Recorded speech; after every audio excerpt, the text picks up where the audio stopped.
Welcome, everybody, to Too Legit to Crit, a tabletop role-playing podcast hosted by two guys who gave The Tomb of Horrors 2 stars on Yelp. We're just going to breeze past the fact that you fucked up that intro.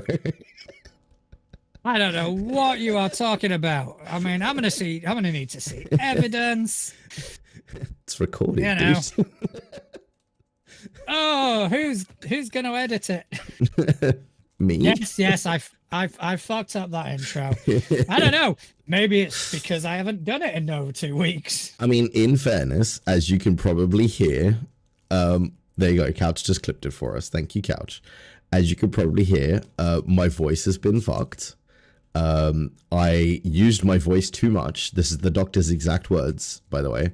I'd been using my voice too much, which strained my throat, which then opened it up to an infection. So, in a roundabout way, this podcast made me sick. Well, I mean, you're talking for an hour once a week. I don't think that, you know. No, and plus, definitely... we are not big enough yet to offer you any sort of like insurance or anything. Medical care. No, technically it's still a hobby. But I mean, you're taking like for 1 hour a week. Hour and a half, actually. Thank you very much. I want to know, you know, because an hour and a half talking per week isn't going to fuck your voice up. I want to know what else you were doing. Well, my job is 95% speaking. You stood on a soapbox screaming at cars going by. Pretty much. So I spend like 95% of my workday speaking. Then I spend my evenings speaking. And if I'm not doing this, I'm streaming myself, like playing RuneScape and whatnot. So it's more speaking. And if I'm not doing that, then I'm just talking in general with the people that I'm gaming with. So I'm basically spend 95% of my conscious time speaking. And who knows, I probably talk in my sleep. I don't know. I'm asleep, so I don't know. I don't know. I haven't slept with you, so... Yeah, I know. Not through lack of trying. Nah, I mean, I'm still banging at that door. So I managed to fuck up my throat. So my name is John Santana. I am still Justin, somewhat depreciated, but still Justin. Okay, somewhat depreciated, still Justin. We couldn't do it last week. No. Because, you know, I wasn't allowed to speak. Yes, I weren't allowed to speak. Yes. So how about we talk about the fact that we've been doing this for a year? Yeah. A whole year. Like a whole fucking year, man. One whole, like, calendar year. That's it. I mean, we started, like, beginning of... This time last year. That's how a year works. Beginning of April.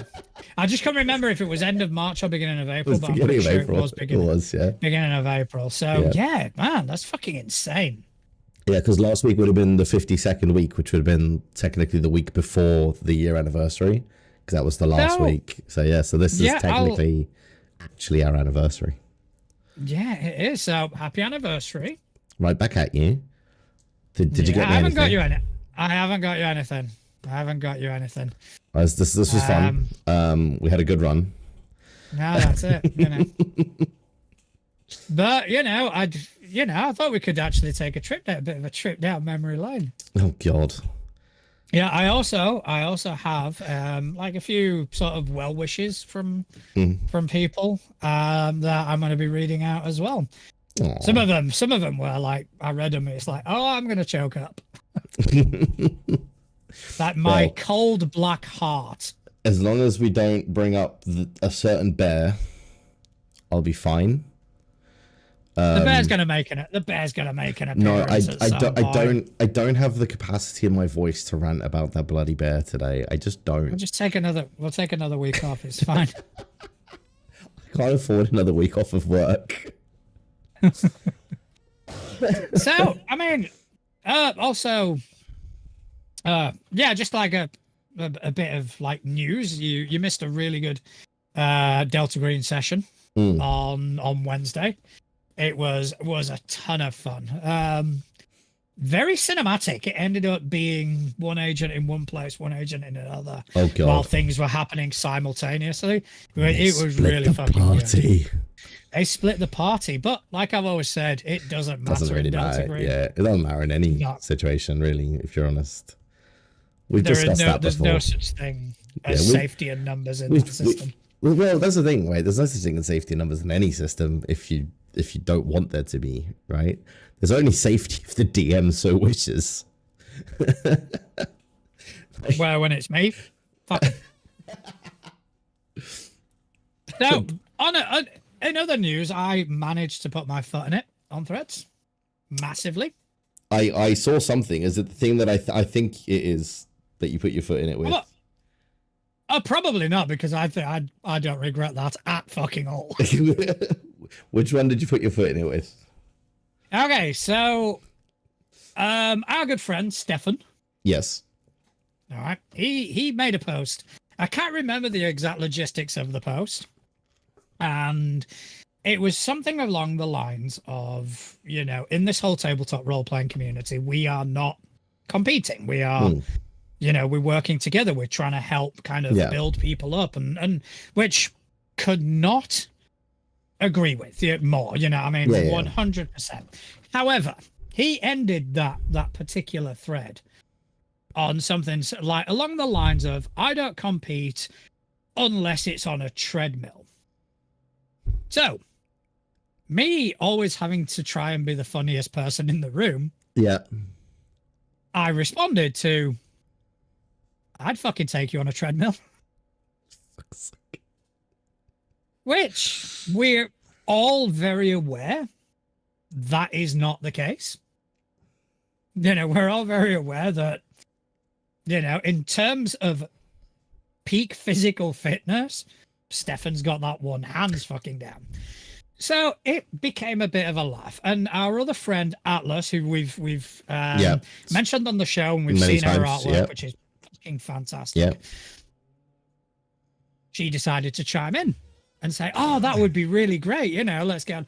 So, long story short, I am now part of what is called Fellowship of Fitness, where we are going to walk from Rivendell to Mordor. We?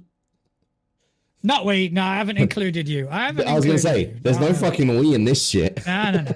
No, and I say we, it's myself, Stefan, Atlas, the guys from Crossing the Nerdverse, Canel, Tess, and 27 other people.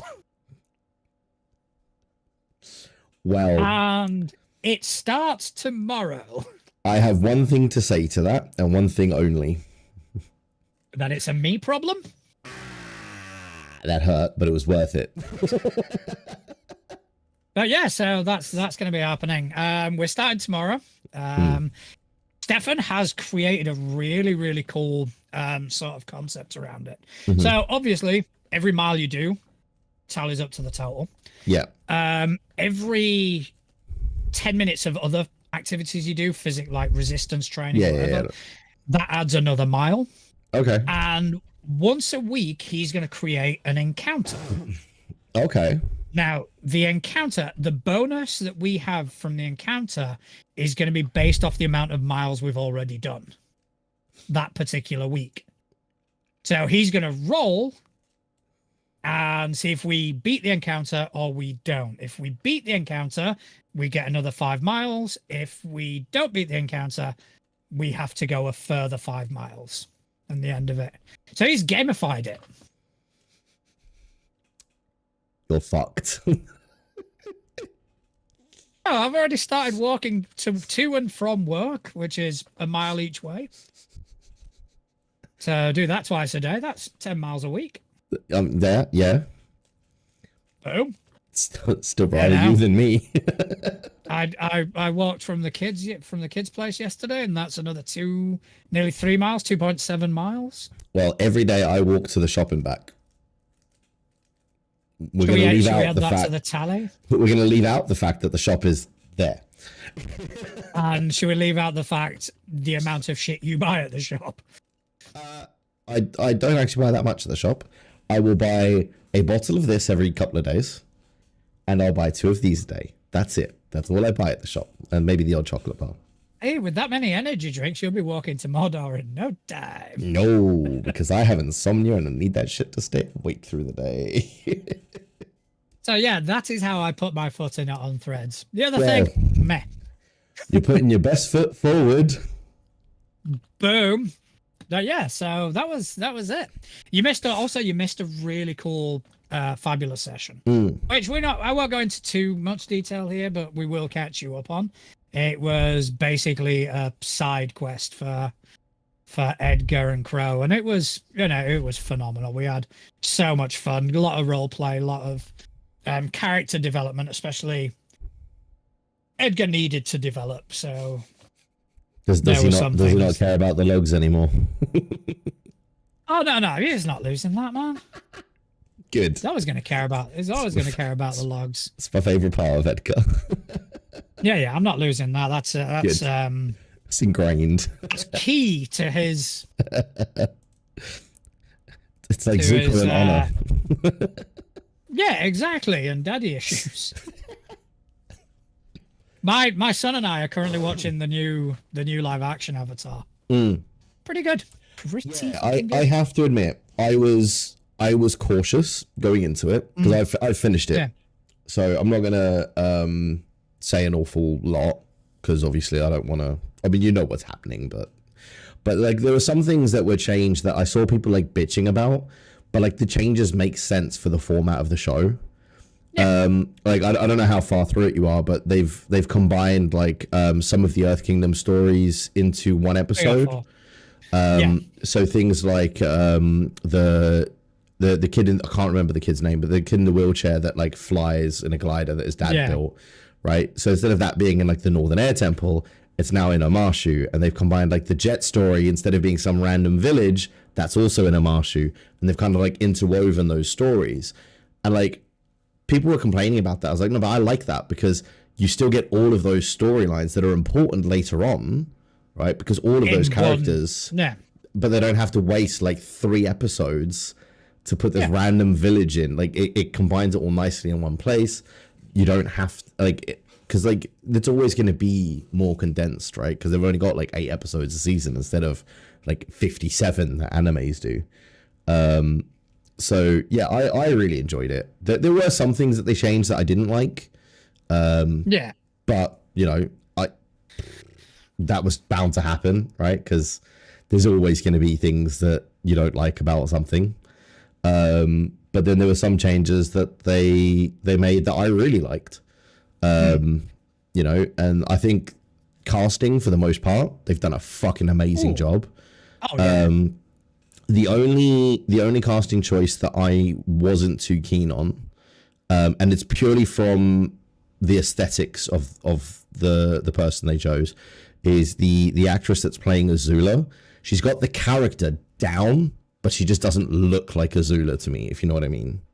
Yeah, Azula's like very sort of very sharp, whereas like the girl that's playing her she's more rounded features and there's softer features. I think that's the only issue, is like because that edginess to Azula's appearance was part of her character, and I feel like it's kind of lost that element because when she's not talking and being Azula, and you don't have that like crazy coming through in her eyes or whatever when she's talking, she doesn't give off the Azula vibe in those moments. And that was my only kind of with the casting. Other than that, I love a lot of what they've done.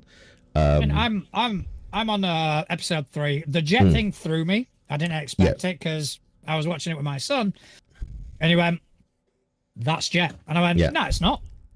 Can't be, because it's not here." And then it turned out it was Jet. It's like, am I remembering that wrong?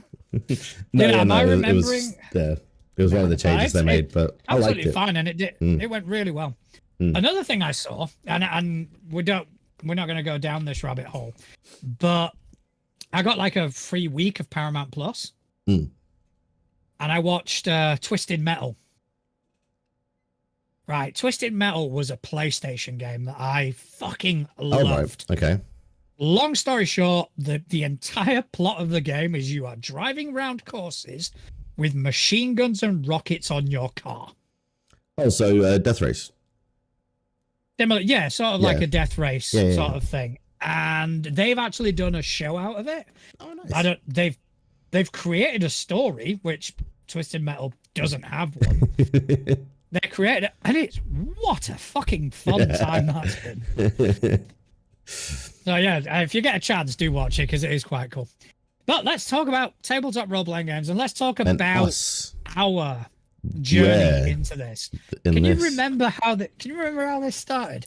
Yes.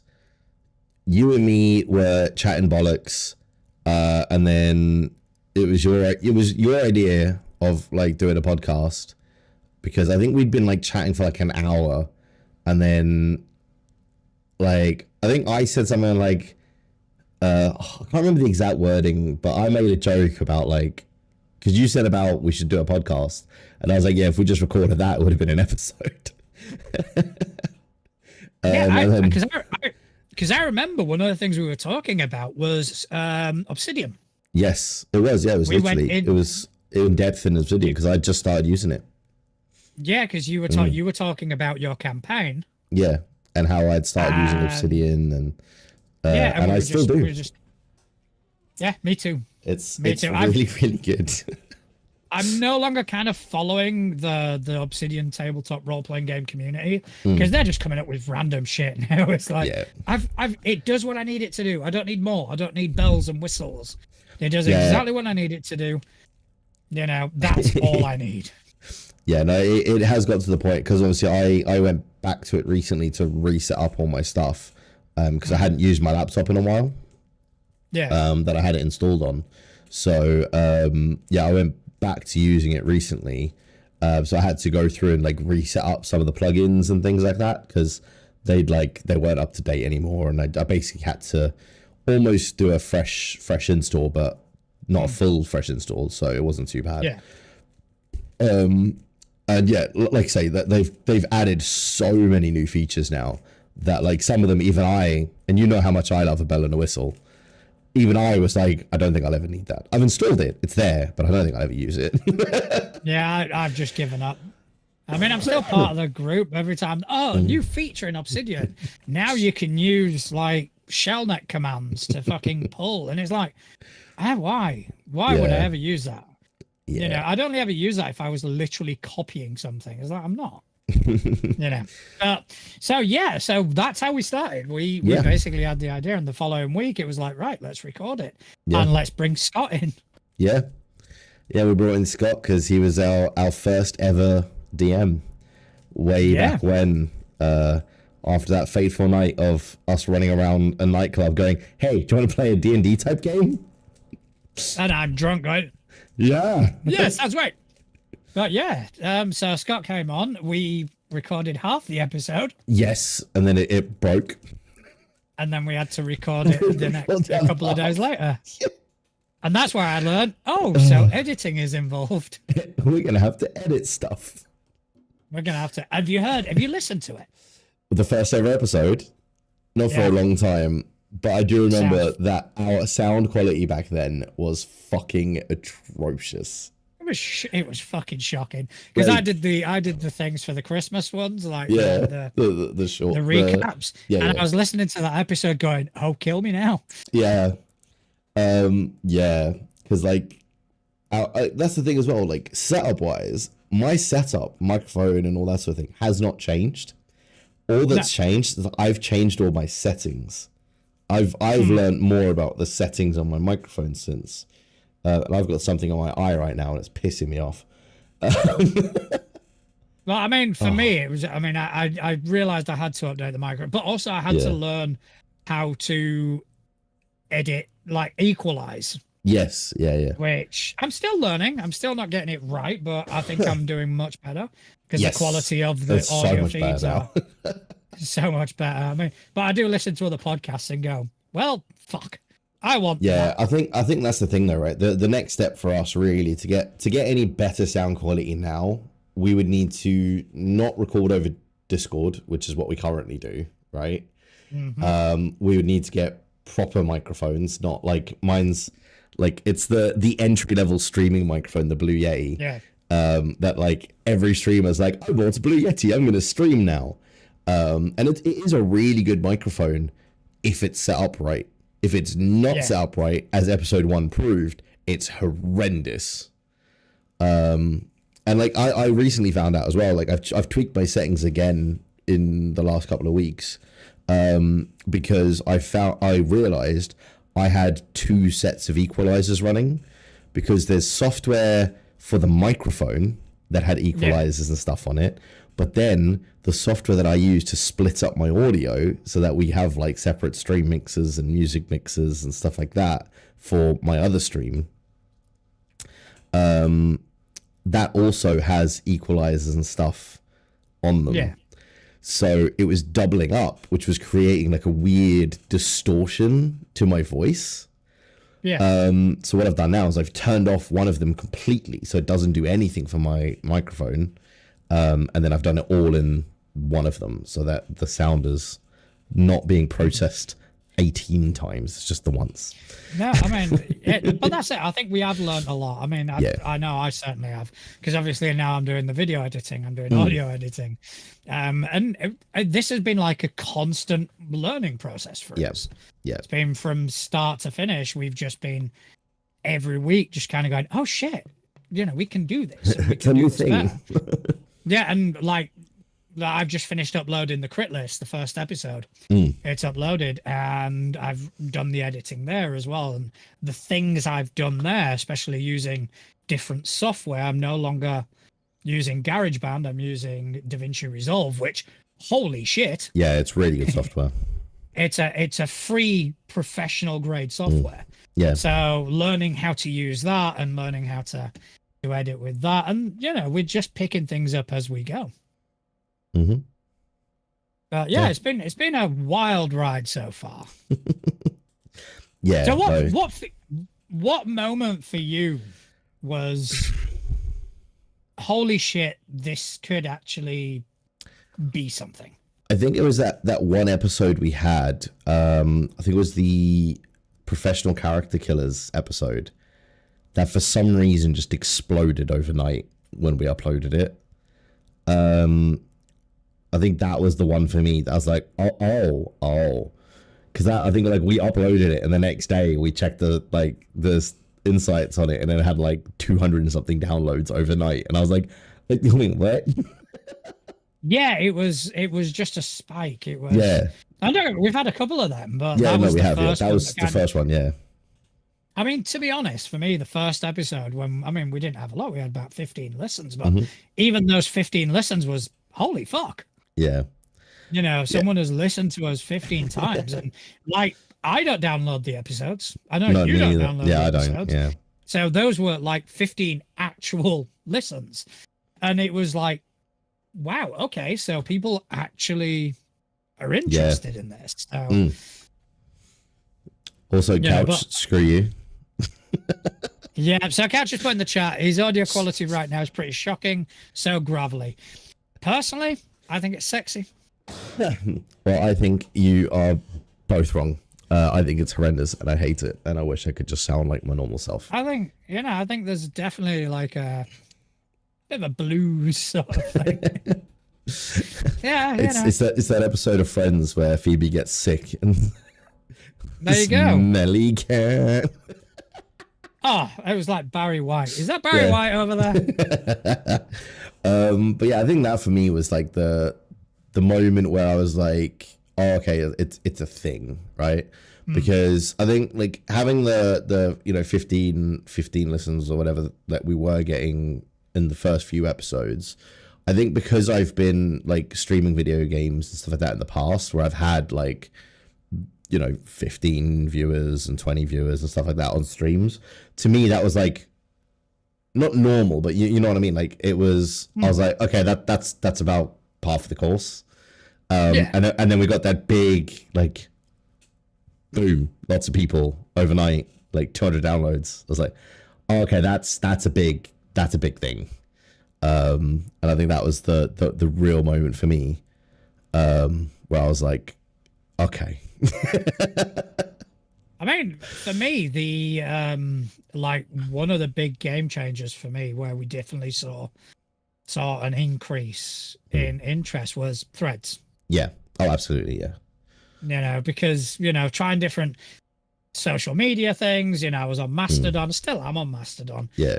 I like tried Twitter when it was Twitter back then, Blue Sky and all that. But Threads, it was like, holy shit, there's a community here. Yeah. No, I think definitely Threads was big for us. It still is. I mean, I said was. It still is. Like, we seem to have found ourselves in a really, really good like community, like you say, on Threads.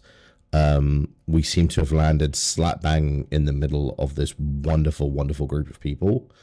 And honestly, it's just been incredible. Like, and then like having some of them come on the show as well and stuff like that, and getting to like meet these people and interact with other people that just love this hobby. It's just been, it's been so good, man. I love it. Yeah, I mean, it's like, because we started out, our first guest was Marlin. Yes. Who's the creator of Bind, who ran us through an intro scenario on Bind, which is going to be released on Thursday. Yes. And it was just so much fun. And then from there we went to, I think it was Johnny. We brought in Johnny from Talking HP. Yeah, we did. Yeah. Who basically we kind of just saw just how professional he was and went, holy fuck. I think that was like the second time that, well, I mean, basically every time we've had a guest on the show afterwards, we've been sat here going like, hey, that's another person that does it better than us. Yeah, every single person. Stefan came on. That's been a life-changing thing. Oh, absolutely. Yeah. The fact that we're in a book. Yeah, we're in a book. Which is amazing, and we can't thank Stefan and his family from 13th Moon Games enough for all that. Then we had Conlin, we've had Juicy. Yeah. Conlin you geeked out with, Juicy I geeked out with. You did. I mean, let's not forget though, Juicy was the second person we've had on from that particular production. Yeah. Because we had Emma on beforehand. Yeah. Yeah. Emma. It's just been magical, man, getting to meet all these people. And Couch putting his character's name in the chat from the playthrough. Couch was that. Yes, Couch, we're not forgetting you. You were there too. Couch was one of our first guests as well. Yeah. He came and sat in my living room. Yeah, Couch. Yeah, Couch was. Because you guys shared a microphone. Yeah, he sat the other side of my microphone. And Couch, you do it better. I don't know what, but you do it better. I mean, I've heard the rumors, Couch. But yeah, no, it's just been such a weird journey as well, man. Like, to think that all of this started because I think it was like, it was after a session or something as well, that we had that chat. Like, I think we'd done something and then we hopped in a Discord call afterwards to discuss like Obsidian and helping me get some stuff set up for my campaign. And it was just like it's off the back of that, like to go to where we are now. It's crazy. I mean, speaking of Threads, I mean, I've just got some well wishes because I did put it out into Threads that we are celebrating a year. We got a congratulations, that's amazing. That was from Grim Maven Maps. And Therapy and Dragons are just giving us a good solid way to go. I mean, follow these people. If you are on Threads and you get a chance to follow these people, just do so because they're fucking amazing. Yeah. And Couch has just put something in the chat that because of him coming on that show, we are now playing a weekly Fabula game. Yes. Well, bi-weekly. Bi-weekly. Yeah, bi-weekly. But yeah, so because of that we went from there's this system here to now we play it every other week. Now we play it every other week and we're thoroughly enjoying it. Yeah, no, it's awesome. I love it. And yeah, I think it's as well, like it's really helped me look at other systems and play other systems as well, which was something that I wanted to do. But like it's always one of those that's really hard to find something to play, if you know what I mean, because there's loads of systems out there, but without like somebody to show you the door, it can be really daunting at the same time, because there's so many out there, right?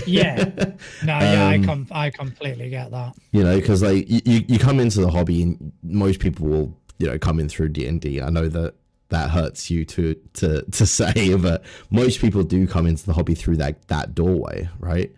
And then the minute you look down the corridor and you see just how many other doors there are to go through, that's what I think. Honestly, I feel that's why a lot of people, they open that door, look down that hallway at all of these other possible doors, just close the door and just stay in D&D, because it's too daunting to them.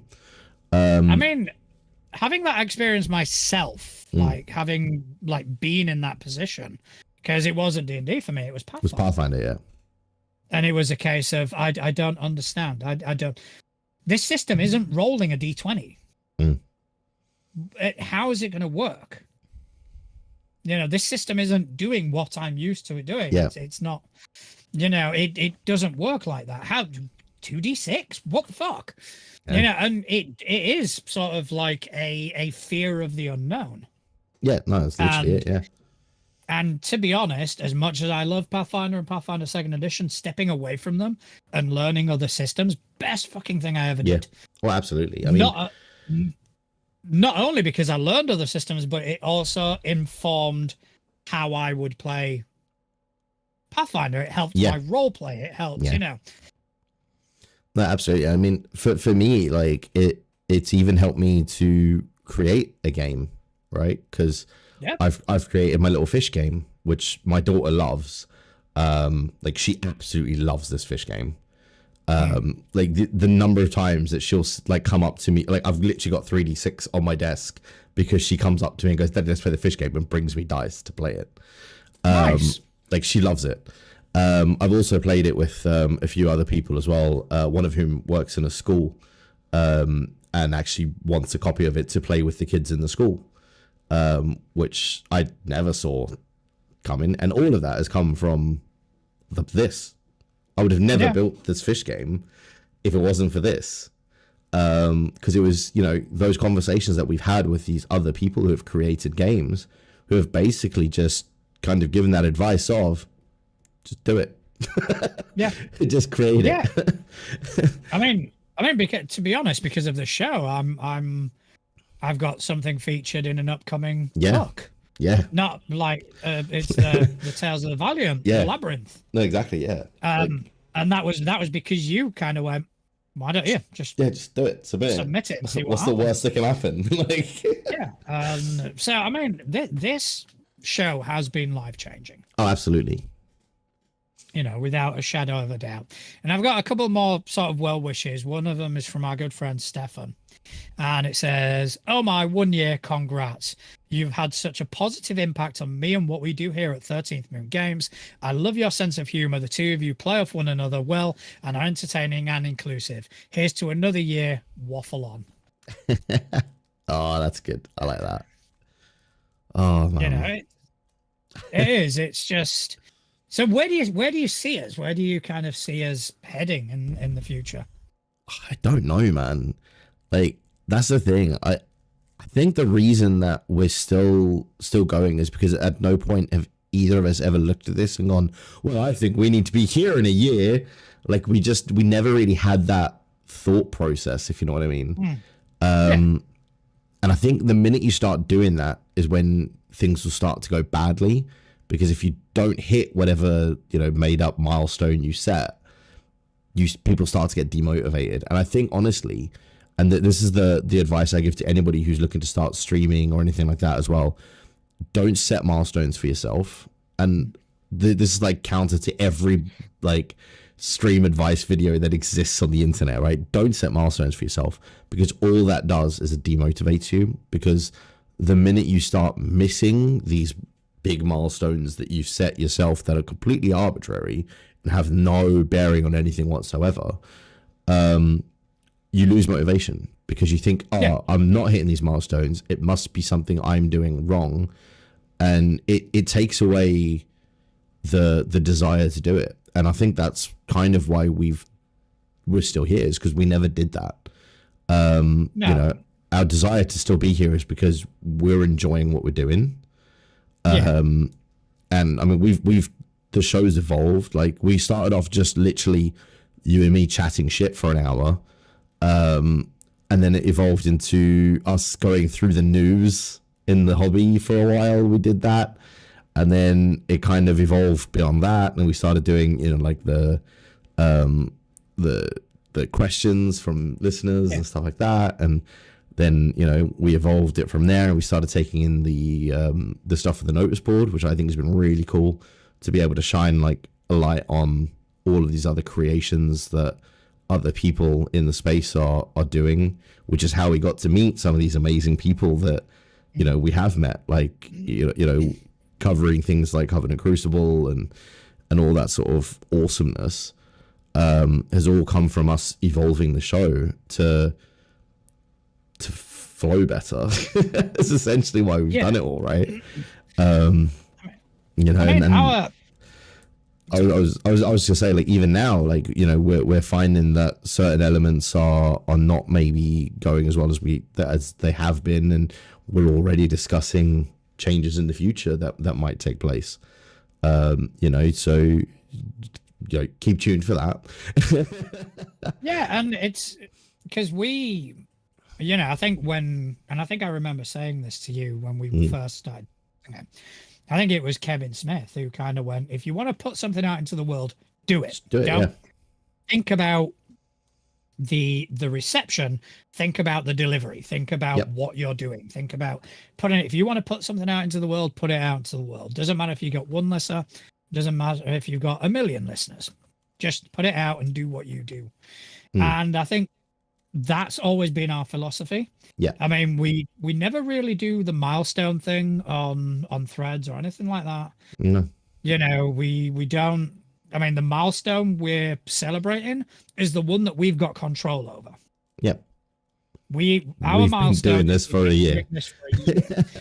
Other than that, you know, the amount of listens we get, the amount of we don't have a control over that. Nope. You know, that is out of our control. So we're not going to worry about it. You know, we're going to carry on doing what we do. We're going to carry on doing what we do to the best of our ability. And, you know, any changes that we make will be changes that we feel improve what we do, as opposed to how they're going to be received. Well, exactly. You know, like like when we discussed the news segment, we were like, we're not happy with this. We don't enjoy doing it. No, we hated it, because it got to a point where we were basically just regurgitating what somebody else had written down, you know, and we both felt that there was no real, we weren't adding any value to it, right? We were just reading a news story that anybody else could read from major, like, well, in the space, it was major news sources, right? Because we were basically just reading Dicebreaker. What were the other ones that we were reading? N-World, like, we were just going on there, picking a couple of news stories and reading those out. Like, it wasn't anything special. And I think we both felt that we weren't adding or contributing anything in doing that, and we didn't enjoy doing it. It became a chore to find these news stories. And I think we have more fun when we bounce off each other. You know, when I've read it as well. I'm not going to repeat it because it's not. No, that's a bit too far. So I'm not repeating it. It's fine. I'll get him. You'll get him. I'll get him. But it's, you know, it's one of these things that you and we bounce off each other, and when we're reading a news article, there's no bouncing. There's no bouncing. There's no bouncing at all. Oh, do you remember Bouncies though? I do. I remember the bouncies back when we used to actually local record our audio to then upload. Yeah, I was using Audacity. You were using GarageBand. Yeah. Oh, good old days. Yeah, because that was me being a stickler. I want it to be the best quality, and you're there going, it's still going to upload at 128. Yeah, Who gives a fuck? I was like, it's going to be exactly the same. They're like, nah, you make a very valid point. But yeah, so it's been great, and you know I'm looking forward to what the year has to hold. Yeah. I mean, the first big thing that's happening is on Thursday. Mark it in your calendars. We have got the crit list. Yeah. Episode 1. Episode 1 of the crit list. It's been about 5 attempts at editing it. Something like that, yeah. So, but yes, it is now edited. I'm fucking happy with it. It was also like loaded. 8 attempts at uploading it. Yeah. Yeah, we so definitely many need issues uploading. We have to stream like that, but that's a conversation between you and I. Yeah. I've got ideas. But yeah, so that's going to be the next major thing that's going to happen. We're going to start releasing the crit list. Yes. Soon I'm going to be in talks with Eric over at Crossing for part 3 of critting the Nerdverse. We were going to do one for Easter, but that time has passed, so I'm going to have to come up with something else. But Summer holidays. So we're going to do that. Maybe. So we've. What's that? Spring break. I'm making a mental note of that. So these are all things that are to come. But in the meantime, I do have more well wishes. All right, I do want to make a shout out before I read this comment. Constant Connell on Threads. All right. I've actually wanted to feature on our notice board for some time because, according to him, he's not a creator. I beg to differ because every day, without fail, he puts out a tabletop role-playing game question for GMs. Yes, and it is a great source of discourse. Yes, you know, because every day, without fail, he puts that out, and you know, I mean, that has to be mentioned. So, if you're listening to this and you're not following Constant Connell on Threads, what are you waiting for? Do so. Make your life that tiny bit better. But Constant Connell has put, man, I'll admit I don't get to watch as much as I'd like, but you're really the only podcast I regularly go back to. Even before I knew you guys did that, you were super cool and easy to talk to. The vibes are just really genuine, which is something lacking in that format. Keep going, guys. You're great. Aww. So, lots of love to Connell. Yeah. You know, he's also taking part in the Fellowship of Fitness. Still think you're dumb for doing that. Of course I'm fucking dumb for doing that. Oh my gosh. I wanted to wind Stefan up and it bit me in the arse. Oh, let's be honest, we knew this day was going to come. You were going to say something slick to someone and it was going to get you into exercise. And here you are. I mean, to be honest, the amount of shit I say. If it was bound to happen at some point. Yeah, if exercise is kind of the worst side effect of that. You know. Oh. I did manage to piss some people off last week, but it's fine. Yeah, we won't go into that one because you know that I have a different opinion. But anyway, I stand by it. Fuck it. You're entitled to your opinion. But anyway, one last well wishing. This is from Tessalatrix. Tess. She's been with us since fucking the moment we set foot on Threads. You know, and she's been a massive supporter. She's fantastic. Again, this is someone you need to follow. If you're not doing it, why are you wasting time listening to me? Go follow. And then come back. We'll still be here. We'll still be here. We ain't going anywhere. But here's the thing about Too Legit. These are exactly the kind of guys you want to sit down with and have really frank discussions about tabletop role-playing games, because they want to engage and listen and learn in a space that's so very welcoming and weird and utterly goofy. What's even more wonderful is that they use their platform to bring creators and their projects to light, showcasing them in a variety of ways that allow people to get excited for them. It's generous and passionate and utterly lovely, just like the two very legit guys who started it. That was too good. That was too good. That is, I'm reading these and I'm quite stone-faced as I'm reading them, but that's because I've read them. I've read them previously. I was pre-ready for this. I've teared up a few times already. It's And lastly, Couch in chat is, I'm still going to be here. I'm going to be there too. Couch has been with us since day one. We cannot thank him enough for we cannot thank him enough for everything. Yeah, and everybody. He's been our support cast since day one of this hobby, even because he was our cleric. He was, and it's just, we probably don't tell him enough, but it means the world to us. And we can't thank him enough. But again, thank you to everyone that's been listening to us. Stay tuned. We've got lots more showing us. We've got lots more trouble to get into. Yeah. Lots more waffling on to do. Oh, there it is. There it is. I think with that, should we head over to the notice board? I think we should. But before we do, there's some people you need to say thank you to first. There is indeed. I need to say a quick thank you to our partners. So first of all, I want to mention Deals of Opportunity. So check out Deals of Opportunity. It's an automatic symbol and free way to save on the tabletop role-playing games that you want. Just add your Drive-Thru RPG and Dungeon Masters Guild wish list and get notified anytime a title on your list goes on sale. Just set it up and save.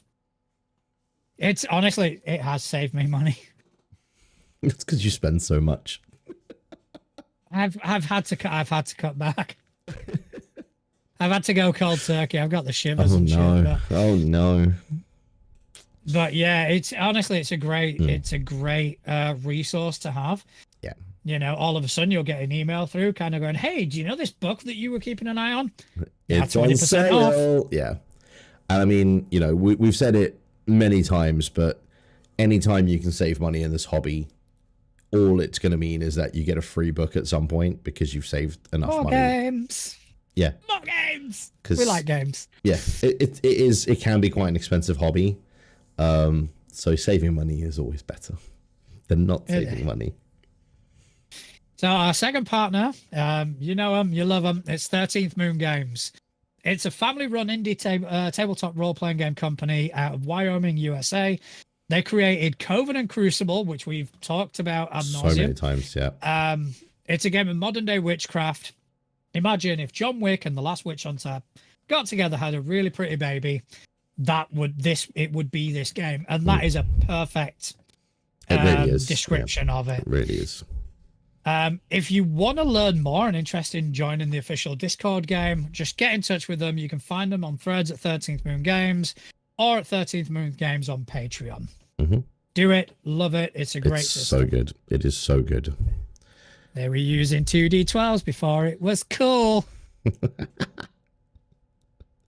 You're going to get us both in trouble in a minute. Well, am I lying? No. There we go. You're still going to get us in trouble. Right. But I'm used to getting in trouble. Don't worry about it. It's fun. True. We need to roll for initiative, which means I need to run away quickly because all of my dice are over there. Oh, well, I don't know what dice to use. I'm not using the orange fuck. Why not? I love that dice. No, I know you do. Because it's the dice you beat me on. So yeah, I'm actually going through dice. So this is just one of my dice collections. I mean, some people say you don't. Some people say you don't need more than one set of dice. Those people are wrong. Those people are no longer your friends. I can't say that because Connell's one of them, and I love him to pieces. Nope.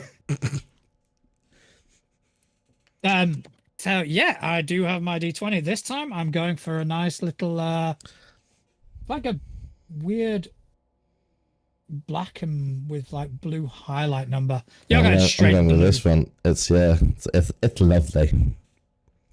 This is very lovely. Lovely. All right, okay. All right, so should we go ahead and roll for initiative? Let's go for it.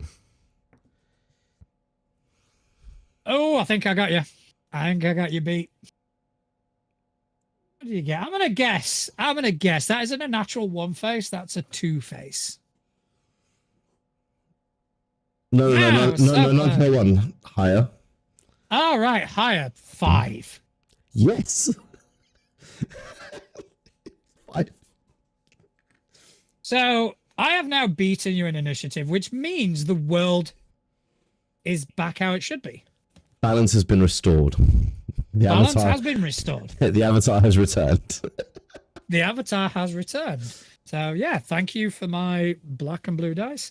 I shall leave that there in case we need to roll anything else. Okay, so I got a couple of things to talk to you about this week. As do I. All right. Okay, so the first thing I want to talk to you about is murders at Lorelahc Manor. All right. It is it's currently in Kickstarter, but it's a murder mystery campaign, and it's inspired by stuff like Clue and Knives Out. Nice. I like Knives Out. I enjoyed that quite a bit more than I thought I would. But it's basically 2 mysteries that can be run together or as their own sort of separate one-shots, or they can be like run. They can be run together or as separate one-shots. I think I've finally made that fucking clear. English, do you speak it? No, it's my second language. I know. But they're filled with beautiful illustrations of new monsters, items, maps, and more. And I've just gone onto the backer kit now, and like the immediate artwork that you get is really, really fucking pretty. Oh yeah. You know, that is very, very pretty, and it is by Andy Margolski. All right, and I've popped it up on the screen for other folks. Oh, fantastic! But yeah, just looking at the quality of the layout, It looks really good. Is really fucking pretty, man.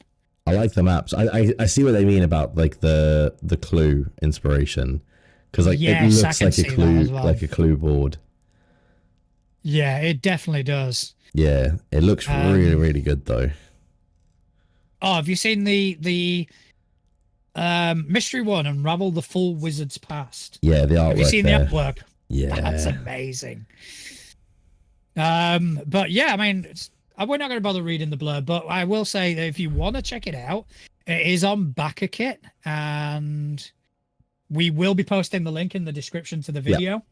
So just feel free to follow it, because it does look absolutely fantastic. And the mystery 2 is called Unmask the Abyss Gala Killer. I don't want to click on the spoilers just in case somebody runs it for Tales of the Valiant. But yeah, I mean, it looks absolutely phenomenal. Yeah, no, it does. It looks really, really good. Really, really good. So it's another one of those situations of people with a lot of talent. Oh yeah, I mean, this space is full of them. Oh yeah, it really is. You know, so that backer kit is launching in 29 days, 21 hours, 36 minutes, and as of right now, 10 seconds. The funny thing is, there's a delay even between the people watching us live, so even then, it was out by a couple of seconds. But I made sure I did it a second and a half early. It doesn't mean you got the delay right. Someone will watch that and kind of go, it was nailed it. How did he do that? You know, like of all the people that watch it, there'll be one person that kind of goes, like, whoa. Fuck, that was amazing. What a pro.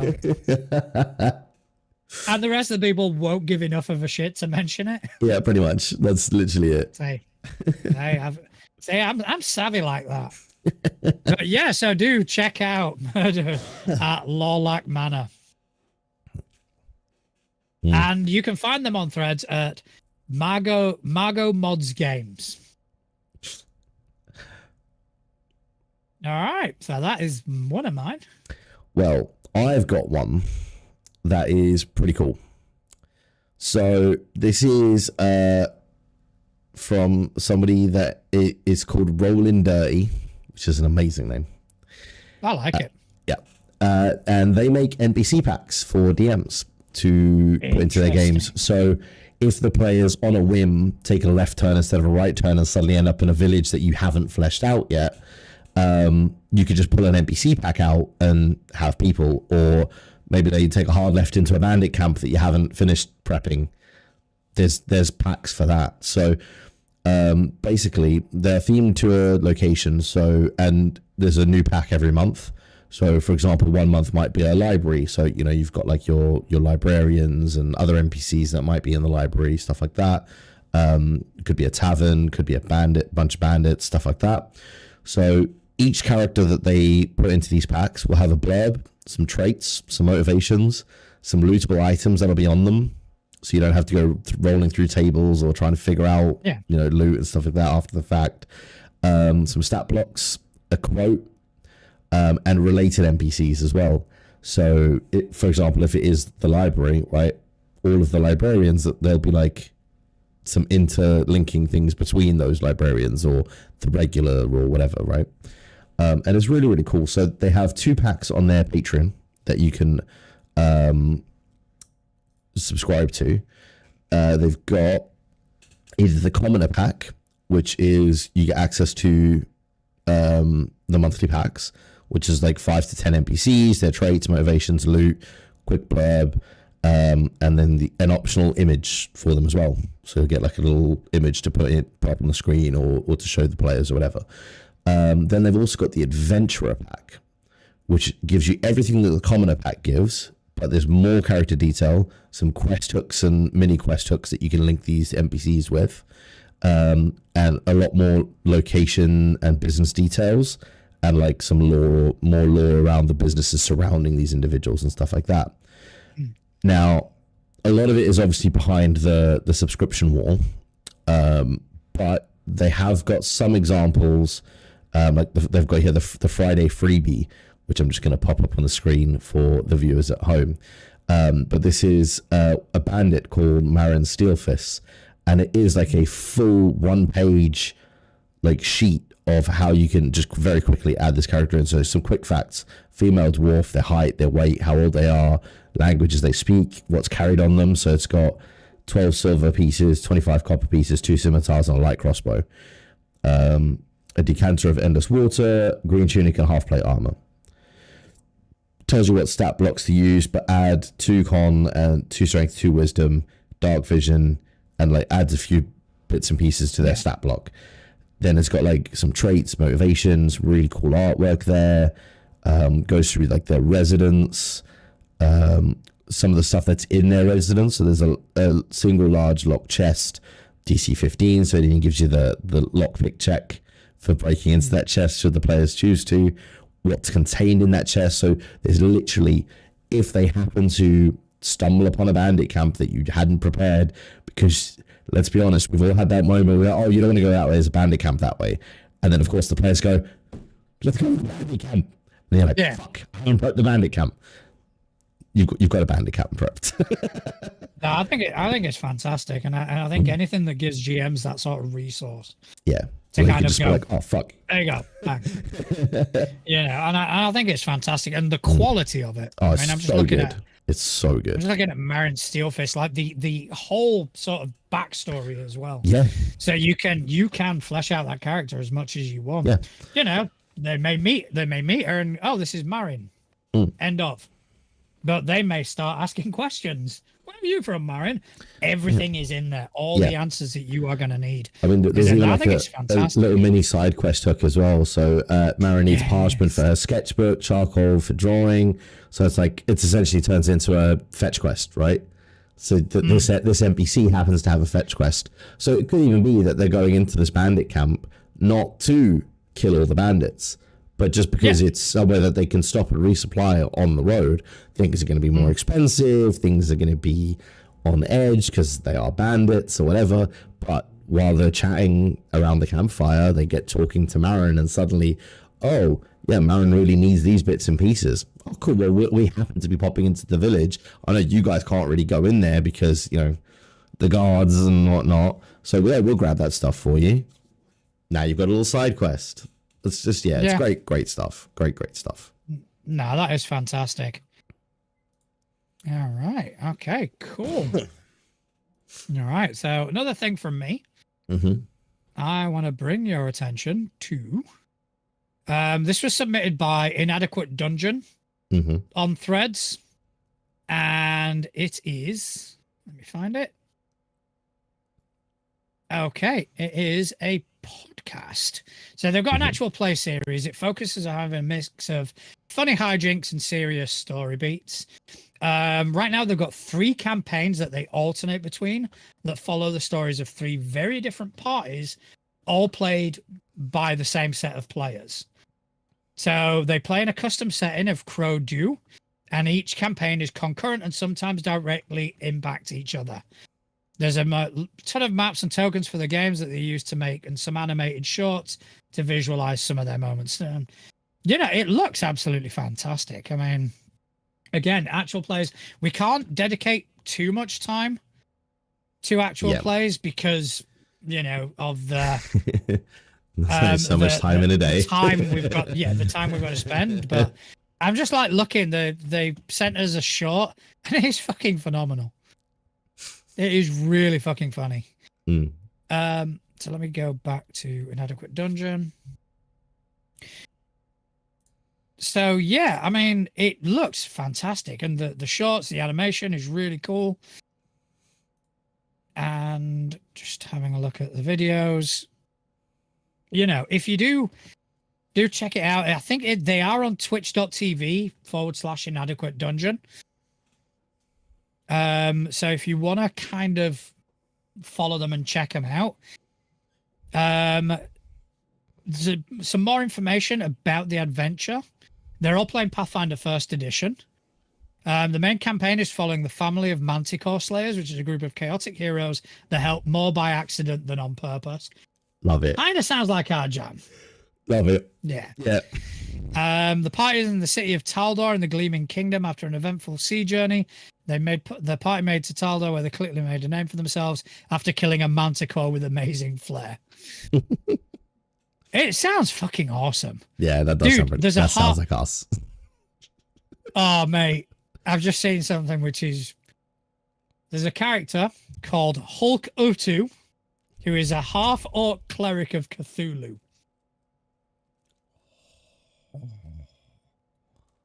Oh, okay, yeah, that's a bit of us. Yeah, Lash Gutrot, a halfling bard druid from the Isles of Viking Halflings. Yeah, I mean, I might even, if I get a chance, I might give him a watch. But yeah, if you guys want to watch an actual play, go check out Inadequate Dungeon. It looks absolutely fantastic. They've got plenty of shorts on there to kind of to check out their wares before you actually before you invest. But it looks phenomenal. No, that does sound awesome, to be honest, and definitely like our kind of chaos, which is it's a hard kind of chaos to capture. So the fact that they're doing it is awesome. But yeah, no, that is really cool. I also have another thing. Ooh. Was ist das? It's from Fiercest Pond. That was really hard for me to say for some reason, over on Threads. And they have submitted something. Basically, they have created a 160-page source book. Okay. For use in the ampersand. Now, I can't access the book because it costs money and I don't have any. However, they have put out a preview of a bit of content from their next book that they're doing. So this is the first of 6 classes that they've got planned. And it's a class that is near and dear to both of our hearts for different reasons. It's a gambler class. Now, it's near and dear to me because it relies heavily on a pack of playing cards and card manipulation and stuff like that, which is how this class does stuff. Fair enough. So they have a set of sharpened cards. They were never told exactly what they do, but they seem to grant you minor abilities over luck itself, as well as a quick weapon to use in a pinch. As an attack, you may instead throw one of your playing cards. A card throw counts as a martial weapon you're proficient with that uses your dexterity modifier and has a range of 10/20, so 10 short, 20 long. Because obviously you can't throw a card very far accurately. So on a successful hit, roll a d4. On a 1 to 2, the card is a red suit and deals 2d6 slashing damage.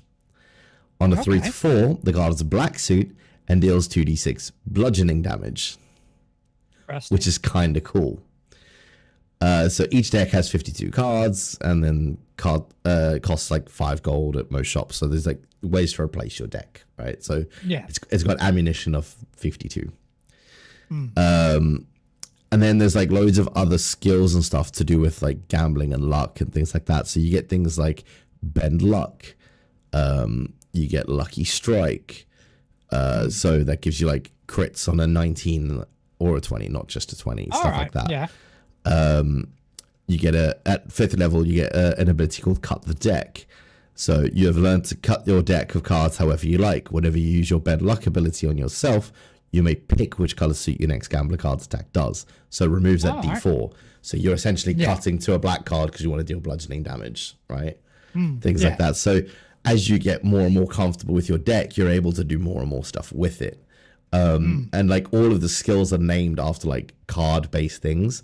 So like at 10th level, you get Risky Bet. At 14th level, you get Royal Flush. Things like that. And then like the subclasses as well, you've got things like Card Shark. And they get like Loaded Deck. You get things like a Dealer who gets like Dealer's Hand and stuff like that. Like so there's, or like at 13th level, they get Dealer's Choice. And this is one of my favorite ones. So if you go down the Dealer subclass route at 18th level, so like your capstone ability for this class is The House Always Wins. That's the name of the ability. Nice. I love it. But basically, whenever you grant a creature advantage or disadvantage with your bend luck ability, you gain advantage on your next ability check or attack roll. So you are so good at controlling the outcome of things that you can make the bad guy have disadvantage, and in making them have disadvantage, you give yourself advantage. No, I like it. I think it's quite an interesting class. And yeah, I must admit, when I first read it, I was skeptical because I was like, I don't see how the playing cards damage is going to like work towards late game. Yeah. But having read the rest of the skills and abilities, I'm like, you know what? I would play this.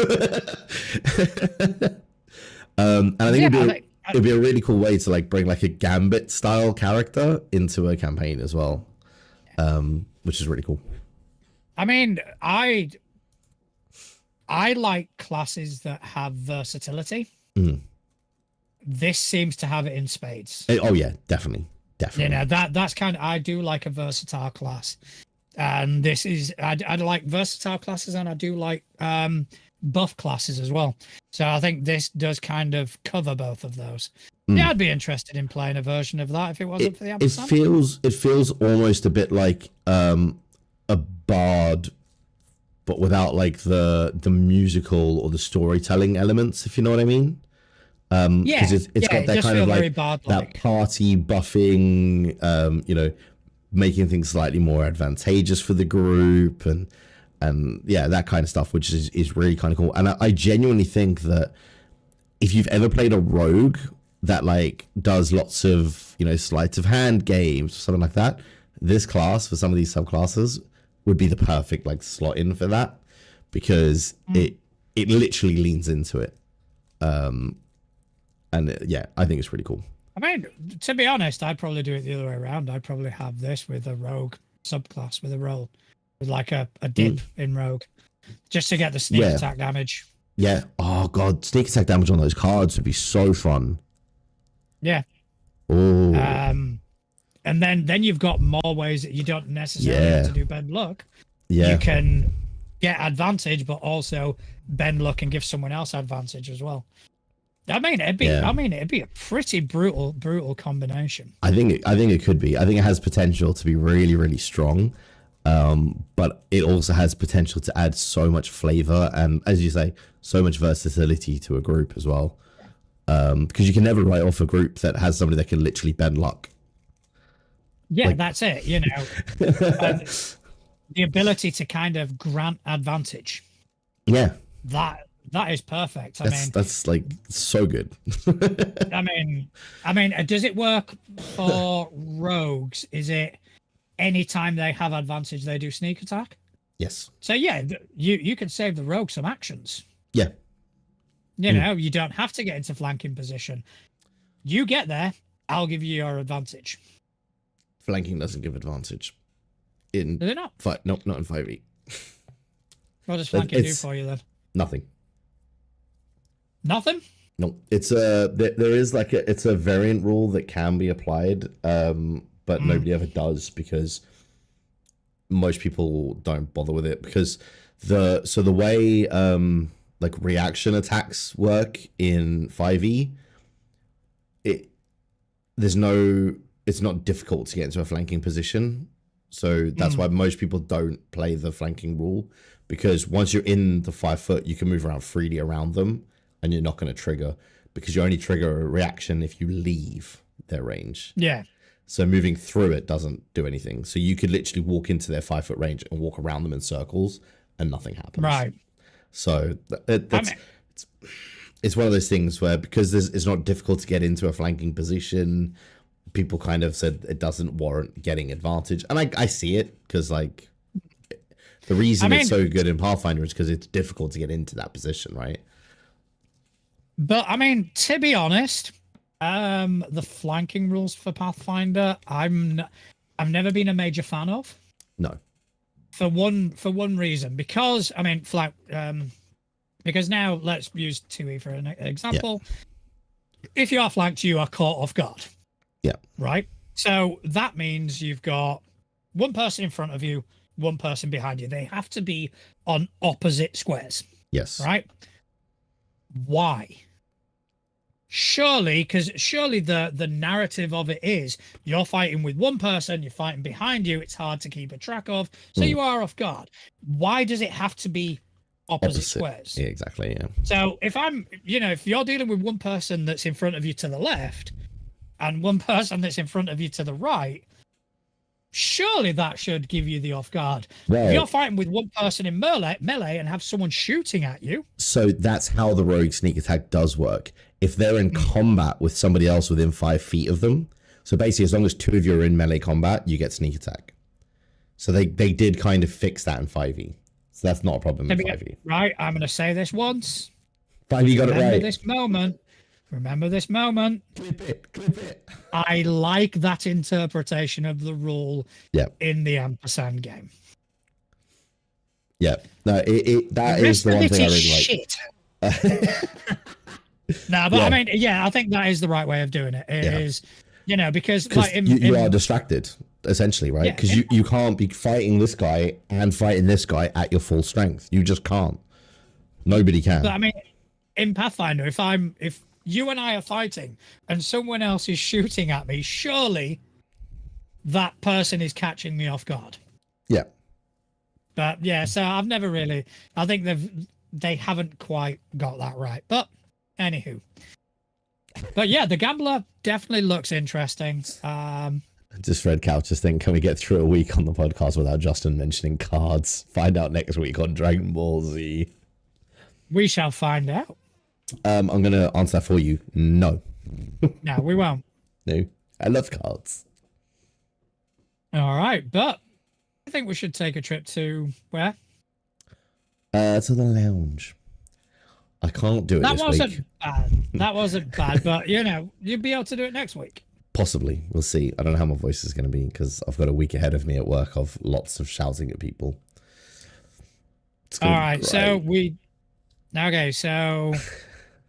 got 2 topics to choose from, both submitted by Couch. Yes. So I'm going to bring up my dice again, and we're going to do odds and evens. Ooh. All right. Okay, odds the first one, evens the second. Okay. All right. I have moved my dice tray and I don't like it. It has to be straight. Thank you. We don't have OCD. I don't. It was just fucking bugging me. I like things to be proper. Anyway. Oh, that is a 3 on the dice. So that's the first one, right?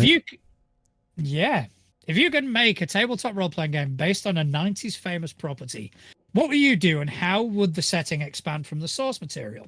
For me, Jurassic Park would be a go-to. That is Couch's words, obviously. Yeah. 90s properties. Oh, I'm trying to think of 90s properties now that don't already have some form of... Because my go-to answer would have been Power Rangers, but there's already a game for that. There is. Quite a good one, I've heard. Exactly, yeah. So that would be my go-to. I think Power Rangers would be a lot of fun, but that already exists. So it does. I think another one.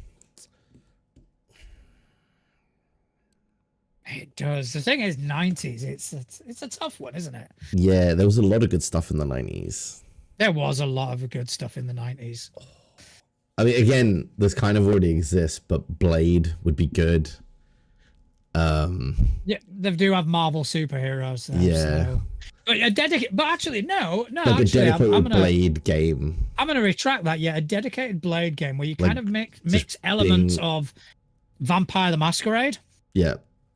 With elements of, and I think you need a solid combat mechanic. The players would essentially be like the group in Blade 3, right, where they're normal humans hunting vampires, and Blade is just like a fictional NPC that everyone's convinced isn't real, but obviously is.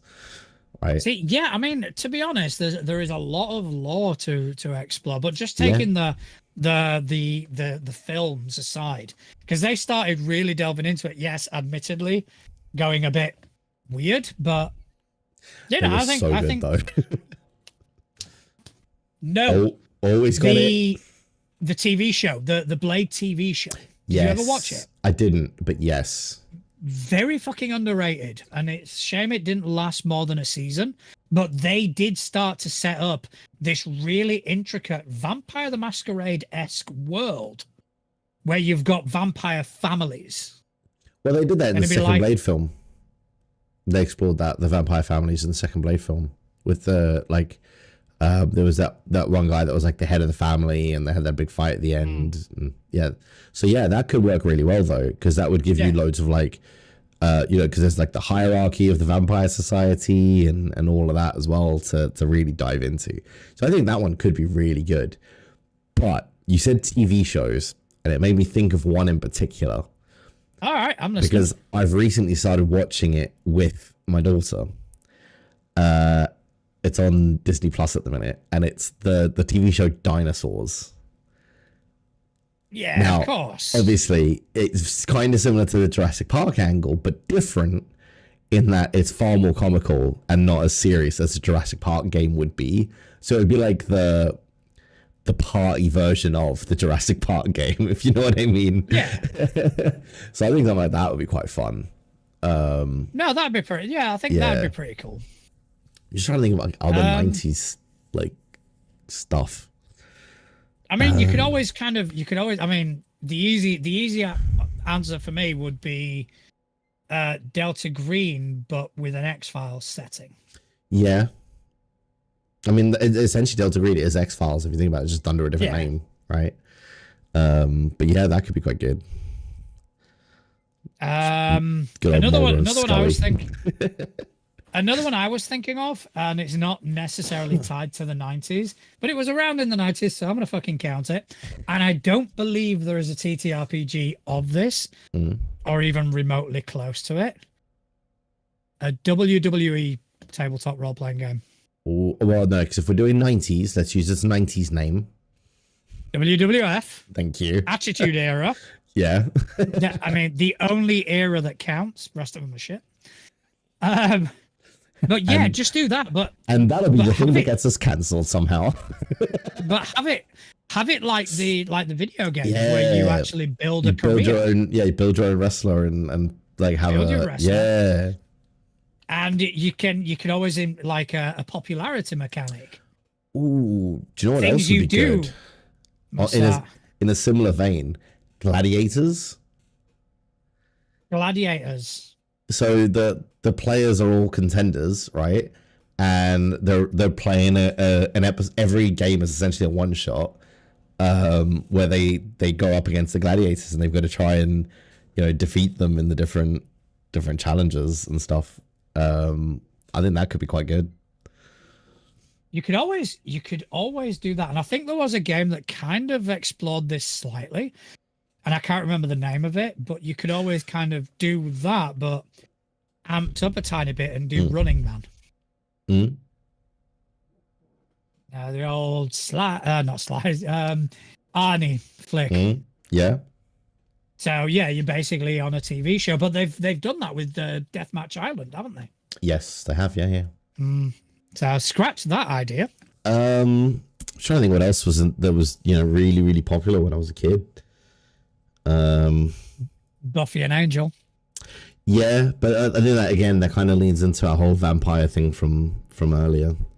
Because Buffy would essentially be a different take on a hunting group in that scenario, right?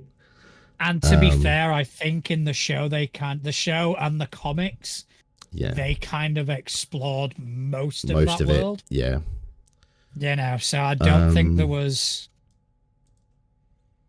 What else did I used to watch in the 90s? Yeah, that's it. My 90s and 80s are blending together like a motherfucker right now. Well, I mean, my 90s, I was like, at the end of the 90s, I was 13, so I was very young for most of the 90s. Yeah. I mean, that's why most of my answers are like Teenage Mutant Ninja Turtles or.